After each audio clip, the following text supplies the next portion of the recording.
Salut les amis, bon aujourd'hui on se retrouve sur un petit spot assez sympathique en hauteur, au-dessus de la Manche en Bretagne, sur une pointe avec un horizon dégagé et avec un petit rayon de soleil là pour terminer la journée, c'est nickel. Et tu vois, je me suis mis sur cette petite pointe en hauteur avec l'horizon pour te parler d'un sujet très important à mon sens, et je l'avais évoqué dans ma dernière vidéo. Ça concerne le choix des spécialités. Voilà, tu sais que moi sur ma chaîne on parle de maths et de physique-chimie. Je parle essentiellement de maths et de physique-chimie. Et le truc, pour t'introduire le sujet de la vidéo, c'est que je constate cette année, chose que je n'avais jamais constatée encore, je constate cette année qu'il y a des élèves en terminale qui font physique-chimie, ok, spé physique-chimie en terminale, mais qui n'ont pas fait spé maths en première. Et ça, je ne savais pas que c'était possible, mais apparemment c'est possible. Donc des élèves qui font physique-chimie en terminale, mais qui n'ont pas fait spé maths en première, donc qui n'ont pas fait la dérivation, qui n'ont pas fait l'étude de la fonction exponentielle, et tout un tas de choses qui sont absolument essentielles pour des gros chapitres de terminale. Donc, puisque je constate cette anomalie, puisque pour moi c'est une anomalie en fait, si tu fais physique-chimie en terminale, il faut impérativement que tu aies fait maths en première, c'est obligatoire, tellement ça amène des difficultés sur la suite. Puisque je constate cette anomalie, je voulais en parler sur ma chaîne, parce que je voulais mettre ma pierre à l'édifice pour te donner ce conseil. Si tu es en seconde, ok, si tu es en seconde, que tu regardes cette vidéo et que tu te projettes pour le choix de tes spécialités, si tu envisages de faire physique en première parce que tu envisages de le faire en terminale, alors tu dois obligatoirement, c'est mon conseil, choisir spé maths en première. Après tu garderas ou pas en terminale, la spé maths ça c'est autre chose, c'est secondaire. Mais prioritairement, si tu décides de faire physique-chimie en première, il faut que tu fasses spé maths. Je te le conseille très sincèrement. Et réellement, tu peux en croire mon expérience.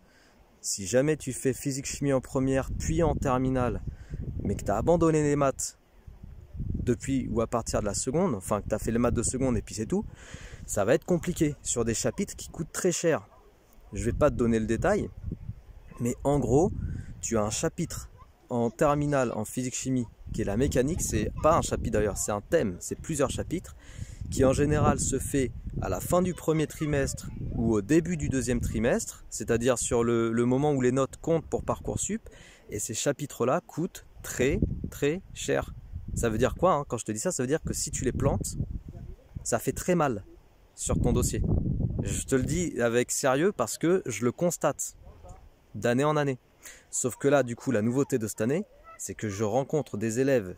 Et j'ai pas un élève ou deux élèves, ça fait déjà plusieurs situations du même genre que je rencontre.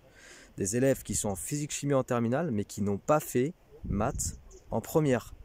Du coup, qui ne connaissent pas la fonction exponentielle, encore une fois, qui ne connaissent pas la dérivation, qui sont pourtant des thèmes essentiels sur certains gros chapitres de terminale. Voilà.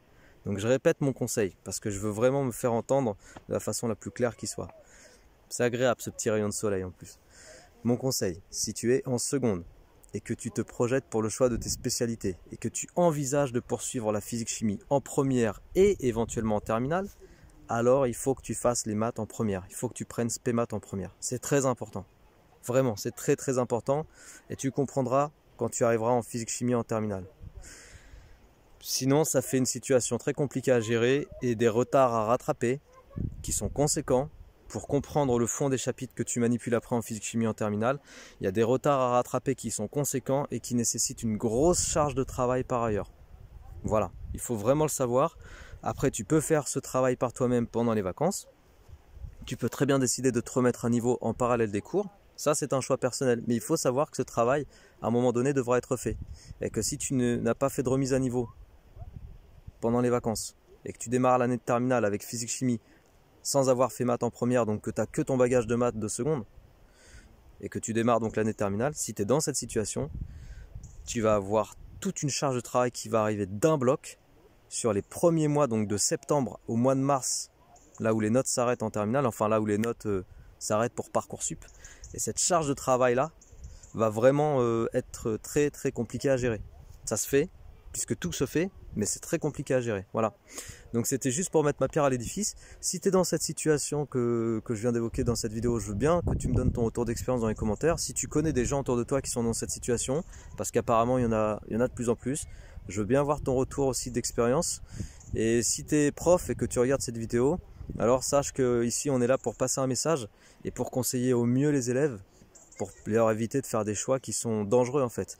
En gros, quand tu fais tes choix, pour finir avec l'horizon dégagé et pour être dans le thème de la vidéo, il faut que tu te places dans la situation où tu as un horizon derrière toi. Et en fait, cet horizon dégagé, c'est ça dont tu as besoin pour faire des choix pertinents et raisonnables. Pour ton orientation, ton futur projet professionnel, et pour être dans une situation où tu vas pas te retrouver à crouler sous le travail, quoi, et à te retrouver en difficulté. Voilà, il faut toujours faire le choix de se mettre avec un horizon dégagé en face de soi, c'est plus facile pour avancer. Voilà, c'est tout les amis, on se laisse sur cette note, et puis sur cette note, je zozote, et puis on se dit à très bientôt. Ciao.